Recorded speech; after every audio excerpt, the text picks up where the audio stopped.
Taiwan ने एक बार फिर चीन को बड़ा झटका दिया है।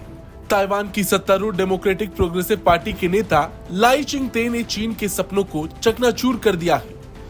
उन्होंने चुनाव जीत लिया है। लाई चिंग और उनकी पार्टी डीपीटी को चीन का कट्टर विरोधी माना जाता है। चीन ने चुनाव से पहले ही लाई चिंग को अलगाववादी घोषित कर दिया था।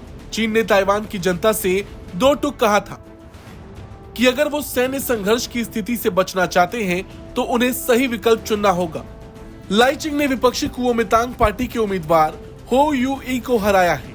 डेमोक्रेटिक प्रोग्रेसिव पार्टी ताइवान की स्वतंत्रता का समर्थन करती है, जबकि कुओमिंतांग पार्टी को चीन समर्थक माना जाता है। इसके अलावा एक तीसरे उम्मीदवार ताइवान पीपल्स पार्टी के को वेन जे ने भी राष्ट्रपति चुनाव लड़ा था। उनकी पार्टी भी चीन का समर्थन करती है। लाई चिंगते अभी तक ताइवान के उपराष्ट्रपति पद पर थे। वो साई इंग वेंग की जगह लेंगे, क्योंकि ताइवान में कोई भी राष्ट्रपति 2 कार्यकाल से ज्यादा इस पद पर नहीं रह सकता, और यही वजह भी रही कि इस बार राष्ट्रपति साई इंग वेंग ने चुनाव नहीं लड़ा। लाई चिंगते की जीत के साथ ही उनकी पार्टी ने लगातार तीसरी बार सत्ता में आकर इतिहास रच दिया है। हालांकि उनकी जीत से चीन और ताइवान के बीच तनाव बढ़ने के पूरे आसार हैं। ऐसा माना जा रहा था कि इस बार विपक्षी केएमटी डीपीटी को पूरी टक्कर देगी।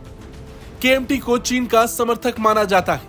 केएमटी के नेता हो यूई राजनीति में आने से पहले पुलिस फोर्स के हेड रह चुके हैं। केएमटी के हो ने वादा किया था कि अगर वो चुनाव जीते हैं तो वो देश की सुरक्षा को और मजबूत करेंगे और इसके साथ ही साथ चीन से संबंध सुधारने पर भी जोर देंगे।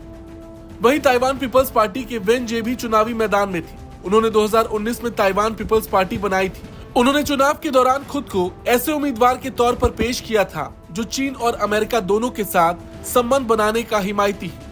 देखा जाए तो चीन और ताइवान का रिश्ता अलग है। ताइवान चीन के दक्षिणी पूर्वी तट से 100 मील यानी लगभग 160 किलोमीटर दूर स्थित छोटा सा द्वीप है। ताइवान 1949 से खुद को आजाद मुल्क मान रहा है, लेकिन अभी तक दुनिया के 14 देशों ने ही उसे आजाद देश के तौर पर मान्यता दी और उसके साथ डिप्लोमेटिक रिलेशंस बनाए हैं।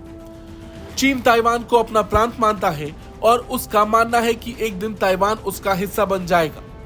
वहीं ताइवान खुद को आजाद देश बताता है और उसका अपना संविधान है और वहां चुनी हुई सरकार है। और ऐसे में माना यह जा रहा कि सत्तारूढ़ डेमोक्रेटिक प्रोग्रेसिव पार्टी के वहां वापस आने से एक बार फिर ये तनाव और बढ़ सकता है। खैर, ये जो नतीजा आया उससे आप कितना संतुष्ट हैं? आपको क्या कुछ लगता है? कमेंट करके जरूर बताएं। ब्यूरो रिपोर्ट, भारत तक।